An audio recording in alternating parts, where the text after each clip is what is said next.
Sahara chief Subrata Roy appears before the SEBI for personal hearing of the over 20,000 crore rupee refund to the group's investors. The market regulator has sought details of the group's assets for a possible auction to raise money to repay the bondholders. A breather for investors as markets snap their 5-day losing streak. The benchmark indices stage a smart recovery led by frontline banking and technology stocks. The Nifty reclaims the 5500 level and the Sensex jumps by over 1%. Global ratings agencies come calling at North Block ahead of a possible review of India's sovereign rating. The high current account deficit and growth slowdown is likely to feature high in the discussions. Car sales fall 6.7% in FY13, the first drop in a decade. But auto industry body SIAM is hopeful of a much better year ahead. Expects the car sales to grow between 3 to 5% in the current fiscal. BJP launches a direct attack on Congress Vice President Rahul Gandhi.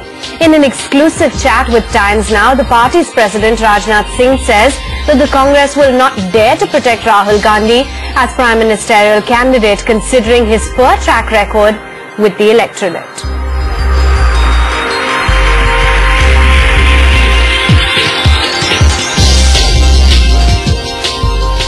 Good afternoon, you're tuned into Business Day right here on ET Now. Let's also take note of some important information coming in on your screens with respect to the SEBI Sahara case. We understand now that SEBI has completed the questioning of Subrata Roy and the SEBI officials in fact have questioned him for close to an hour. Remember, this is pertaining to the grilling of SEBI by the market regulator as well as some of the 3 other directors of the Sahara group, and that questioning in fact could pave the way for the Sahara assets by SEBI to recover unpaid dues. In fact, let's cut across to the phone line hearing out Subrata Roy.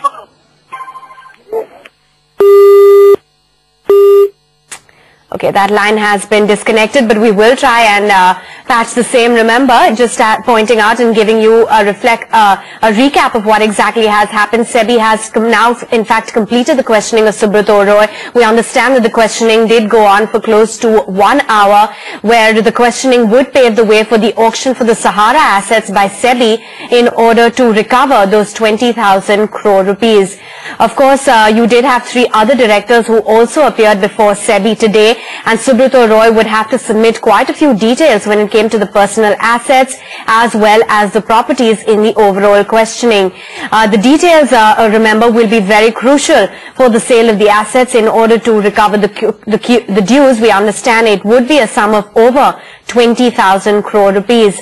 SEBI is also seeking the details from the assets as well as the properties of some of the other groups in order to recover the unpaid dues. Let's cut across to Subrata Roy.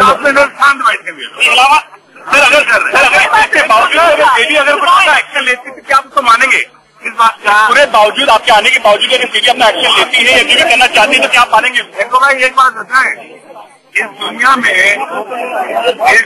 में कोई हो ही नहीं सकता है तो सही को गलत साबित करके, और ये भी नहीं हो सकता गलत अपने को सही साबित करके। ठीक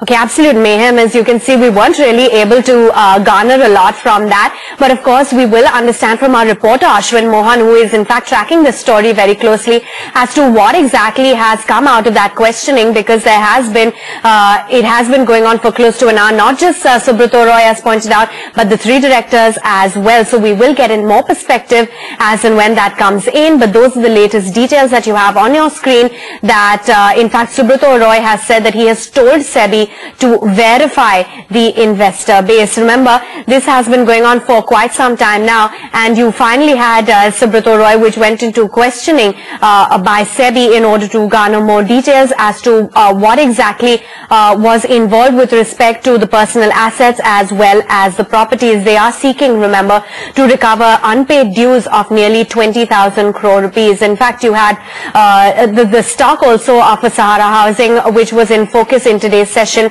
It did come under a fair bit of pressure in today's session, but we will get in our reporter to give us more details as to what exactly the comments that have come about after SEBI has in fact grilled Subrata Roy for close to 1 hour.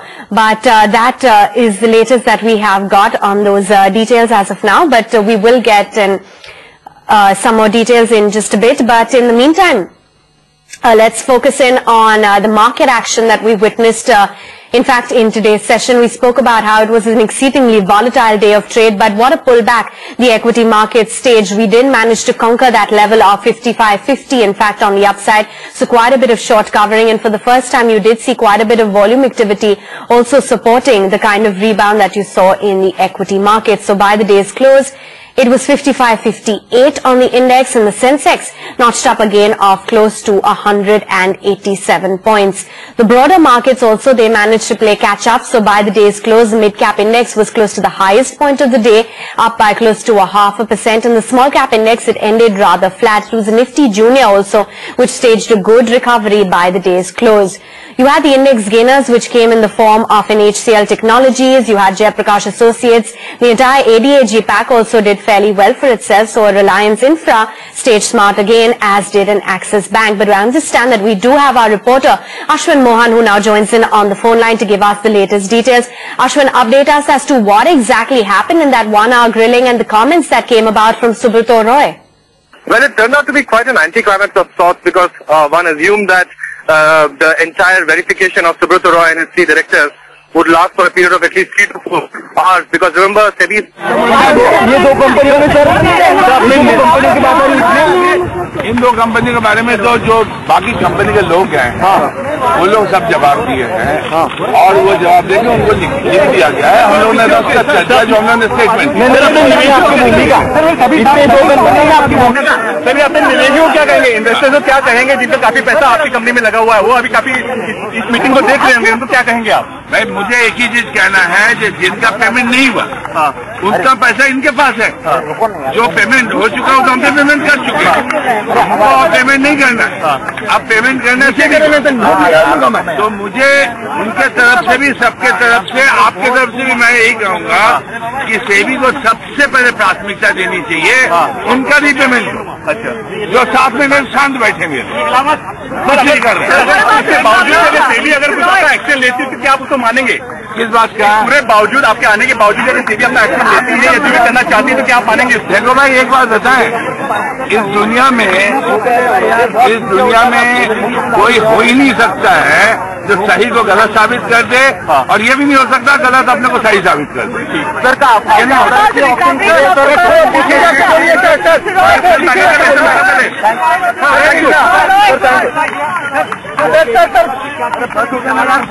ये सब बता दिया भाई।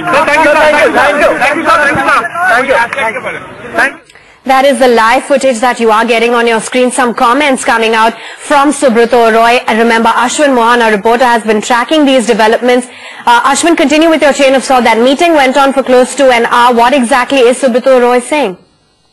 Well, in a nutshell, what he's trying to say is that the 5,000 crores that have already been refunded or sent to SEBI by the Sahara Group in the last 4 months, Subrata is essentially trying to say that SEBI, instead of trying to grill the Sahara Group and trying to find out details of assets and properties, rather than that being the priority of SEBI, what Subrata Roy told us is that SEBI should at least for the time being kickstart the process of refunding those 5,000 crore at least to the investors of Sahara. But remember, the amount is quite bigger. It's around 24,000 crore rupees. So therefore, there is nearly 20,000 crore rupees which are still to be refunded back to the investors. But Subrata Roy is of the opinion that the money that has been sent back to SEBI as of now, SEBI can start refunding the money back to the investors. In fact, he's also pointed out that for the last 4 months, SEBI has been wasting time and could have gone ahead and kickstarted this entire process. So therefore, what he's trying to say is that some of the money, at least, which is in SEBI's pockets, should be returned to the investors, and as and when the remaining money comes in, that can be taken care of. But quite clearly, we don't have any details as of now as to what really transpired inside the meeting, because it just got over a few minutes back. And what we also do understand is that there could be a possibility of another hearing that could take place in the near future. But clearly, a very defiant Subrata Roy, who's come out after an hour of the personal examination and who's put the ball back in SEBI's court, telling them to at least start off initially by refunding the 5,000 crore rupees. But the $1 million remains. What happens to the bigger amount, the bigger pending amount of 20,000 crore rupees? How that is going to be handled, that is subject matter that could be of interest if at all the next hearing takes place. Okay, thanks very much, Ashwin. So we'll hold you to it, ask you for more details. But of course, that is a refined Subrata Roy, in fact, coming out and saying that now the ball is in SEBI's court. They should go ahead and refund to the investors the amount of 5,000 crores, remember, which has already been paid. This was a sum of 5,120 crore rupees, which was paid on the date of December 5th, 2012, when the court had given additional time to Sahara and asked them to make that immediate payment at that point in time. That was followed by an additional 10,000 crore rupees by the first week of January, and the remainder was to be paid in the first week of February. Remember, during the personal appearance of Subrata Roy as well as the three other directors, they have been asked to produce the original title deeds of all the assets and investments of the two firms. This includes Sahara India Real Estate Corp as well as Sahara Housing Investment Corp. And in fact, you had Subrata Roy, who clearly said that that should not be a priority of SEBI as of now in order to procure those documents. But of course, we will keep you up to speed with all of those details as and when they do come in. As pointed out, absolute intraday reversal for the equity markets. Let's point out some of the stocks which were in focus in today's session. Jindal Stainless, and what an up move that counter saw, in fact, in today's session, as it announced that strategic alliance with POSCO, which came in the Economic Times, where they will be selling the stainless steel to be re-rolled at POSCO's units. Apart from that, the entire ADAG pack was up and away, led by Reliance Communications. In fact, that held firm in the session, seeing a gain of close to 14%. Remember, it got the stay order from the Calcutta High Court for the one-time fee of 1,700 crores, which was levied by the DOT for holding the excess CDMA spectrum. But apart from that, there is quite a bit of buzz going about that Batelco deal could also be announced soon. Not just that, all of the ADAG counters, as you can see on your screens, notched up pretty smart gains. Tata Steel was in focus. The FY13 crude sales, in fact, that came in higher by 26% on a year-on-year basis at 2.29 million tons. The total sales were higher by 29% for FY13 at 2.27 million tons. You also had a Shasan Pharmaceuticals that got into a licensing pack with Debio Farm Group, and that really augured well for the company, 10% higher by the day's close. Eclerx also got a big boost as it has approved the buyback of shares of up to 10%. Came off from the high point of the day, but nonetheless higher by 5%. Ansal Housing was also in focus. It would be announcing that bonus in the ratio of 2:1, so 14% higher on that illiquid counter. Some of the losers today, Sun Pharma sulked in the session, JSPL looked a bit weak. You had an ITC which was also down and out, as was an HUL. Well, you had United Spirits which was in focus today. In fact, that counter gained nearly 1.5% after UK-based Diageo kicked off that open offer for a 26% stake in Vijay Mallya's group company. Let's get in Navneet Saluja, who's got all of the latest details of this offer. Navneet, highlight for us what exactly the investor appetite is looking like for this offer. We understand that it's going to be a little weak. Well, that's right, Awana. I spoke to a couple of analysts who are of the view that the open offer will actually be unsuccessful, and the reason being the same, because Diageo has not increased the price. It has kept at 1440 rupees. It's the same price at which Diageo acquired shares from the promoters also, which was about 19%. Well, they still have to acquire that stake from the promoters. And I spoke to a couple of analysts who mentioned that it is very unlikely that the minority shareholders will be tendering their shares at this price. And well, if you look at the overall scheme, Diageo is looking to acquire about 26% stake from this open offer, which has opened today, and this will be closing on April 26. You also had Nomura, which came out with its report. It has reiterated its rating of buy on the counter, giving it a target price of about 2,200. Well, Nomura in its report has stated that the deal remains on track, and the regulatory approvals are in place, because of which it has given a buy rating, and also it says United Spirits position as of now, which controls almost 50% of the spirits market, so it will offer good prospect to the investors going forward. And well, talking about the open offer per se, well, the chances are it will be unsuccessful, and we need to wait and watch, because Diageo was looking to acquire a majority stake. If this goes unsuccessful, will it go ahead and increase the price of the open offer? Okay, thanks very much, Navneet, for giving us all of those details. That's the latest coming in on United Spirits, and analysts in fact saying that the minority shareholders are unlikely to tender their shares. Well, moving on then, and the representatives from 3 big global ratings agencies, they will be meeting the Finance Ministry officials to discuss India's sovereign ratings.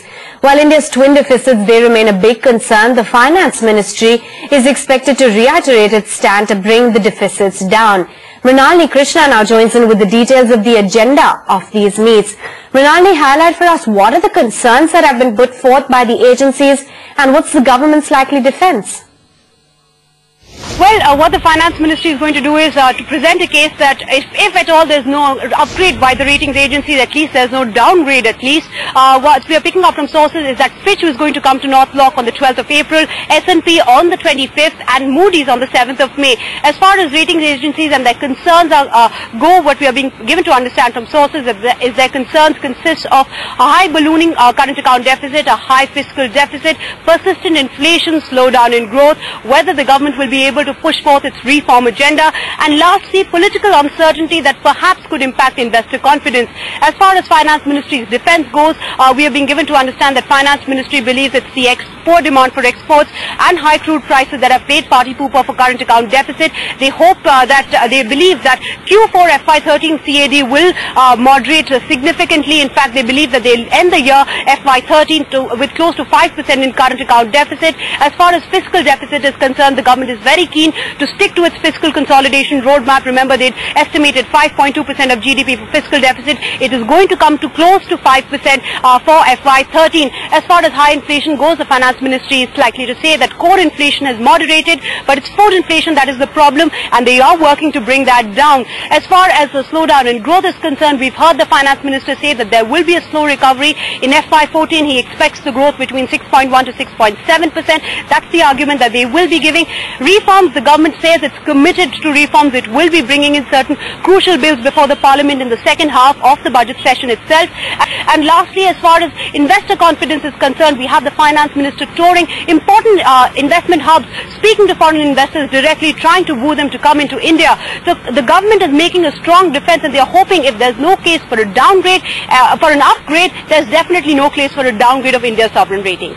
Okay, thanks very much, Mrinalini, for giving us all of those details. Straight to the auto space, and the car sales for FY13 have come in at 6.7%, registering the first yearly drop in nearly a decade.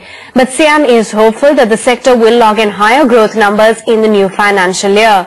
The auto body believes that the government's reform push, together with the drop in petrol prices, will be the key to jumpstart the somewhat stalled growth engine. Let's hear out S. Sandilya, President of SIAM, in conversation with Sumit Chaturvedi. Economic growth is likely to be better than last year, number one. And two, the government has announced a lot of policy initiatives. We do believe that the government implement those policy initiatives at the fastest possible moment so that there will be certain better thing. And therefore, we believe that overall there is a bit of an optimism, but yet there is a moderate optimism. There are companies which are still investing money even in a downturn because they expect the future to be brighter, and therefore they will look forward to the investment. Each company will have its own thing. I know still a number of companies are investing substantial amount of money in the Indian market because of expected future market. We don't want automobiles to be covered at all in the EU FTA. And we have maintained the stand because if there is included and some kind of a concessions are given and imports are permitted at lower rates, it will affect the manufacturing industry in India. Meantime, Jaguar Land Rover reported a 16% jump in the sales for the month of March. The company sold over 53,000 units in March. That's the best ever performance by the British auto giant. You had the Jan to March global sales also, which saw the best quarterly performance, and they were up by close to 28% on a year-on-year basis, 9,556 units. Global sales stood at 1.15 lakh units. That's up by 17%.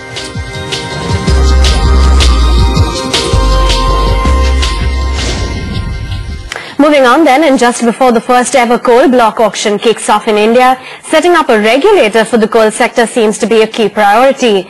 The move, which will impact Coal India as well as all mining companies, will be discussed by the group of ministers later in the day. Let's get in Nithya Balakrishnan to discuss this in greater detail. Nithya, highlight what the latest changes are proposed in the structure of the coal regulator as well as its impact.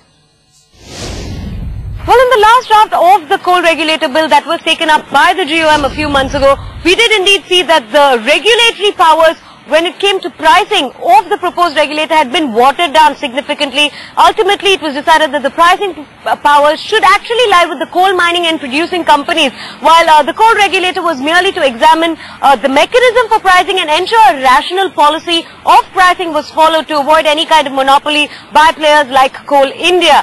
Now, we're given to understand that there will be a more authoritative role for the coal regulator that is being considered. Of course, when it comes to sufficient mining, that is something the regulator will ensure. It will also look at cancellation as well as suspension of mining licenses going ahead. We're given to understand that any kind of grievance redressal or dispute resolution, something that is prevalent between coal and power and steel companies, is something that the regulator will foresee. Also, when it comes to sampling of weight as well as quality of coal, that is another function of the regulator. But remember, it is a meeting that has been twice deferred already. So what will the GOM today decide, and whether a coal regulator will be appointed in the near term is something that the entire sector is hoping will happen, but will eventually depend on the GOM headed by P. Chidambaram, which is currently underway as we speak.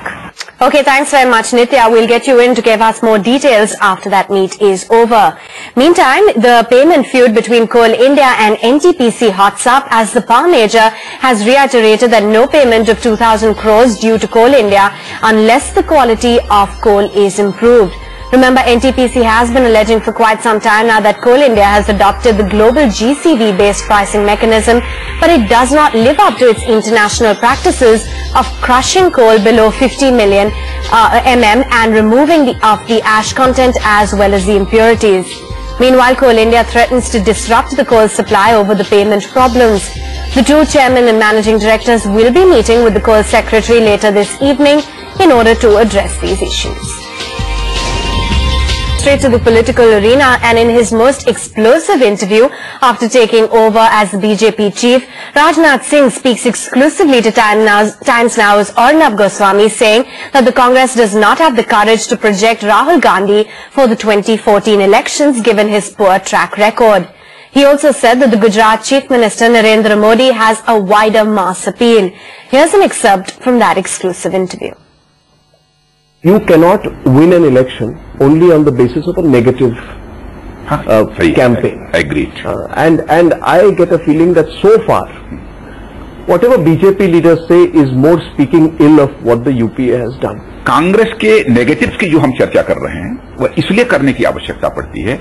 6 साल तक हम लोगों ने भी government चलाई है।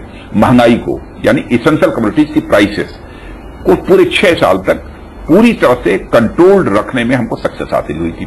Fiscal deficit हमारी control थी। उस समय हमारी country current account surplus country थी और कांग्रेस के रिजम आते ही करंट अकाउंट डेफिसिट कंट्री बन गई। रुपये की वैल्यू डॉलर के मुकाबले ठीक थी। आज रुपये की वैल्यू डॉलर के मुकाबले कितनी नीचे चली गई है। तो इन सब चीजों की चर्चा तो जनता के बीच करनी ही होगी। क्या आपको लगता है कांग्रेस राहुल गांधी को प्रोजेक्ट करेगी? अब यह तो उनका इंटरनल अफेयर है, लेकिन मैं समझता हूं कि शायद ये हिम्मत न कर पावे कांग्रेस पार्टी, क्योंकि सामान्यतः लोग प्रोजेक्ट उसी को करते हैं जो कि कुछ जिसका अपना वोट बैंक हो, जो जनता को अपनी तरफ आकर्षित कर सके। इन सब चीजों का भी ध्यान रखते हैं लोग। क्या आपको लगता है कि आपके पार्टी कार्यकर्ता ये चाहेंगे कि नरेंद्र मोदी को प्रोजेक्ट किया जाए? जब कभी भी कहीं थोड़ी बहुत चर्चा होती है तो अथवा वैसे भी कहीं मीटिंग वगैरह होती है तो अपना मैं देखता हूं कि एक मोदी का क्रेज है, इसमें कहीं दो राय नहीं है। Okay, quickly address some flashes coming in on your screen with respect to Kingfisher Airlines. We understand that the CEO says that he has submitted a revival plan to the DGCA, and initial funding for this will come via the UP Group. Remember, you had the Kingfisher Airlines CEO who met the Director General of Civil Aviation to discuss the revival plan, and of course those crucial forms. And in fact, they have also said that they plan to restart operations with 5 Airbus as well as 2 ATR planes. Well, we'll keep you up to speed with more details, but for now, it's goodbye right here on Business Day. Coming up next, Markets Tomorrow.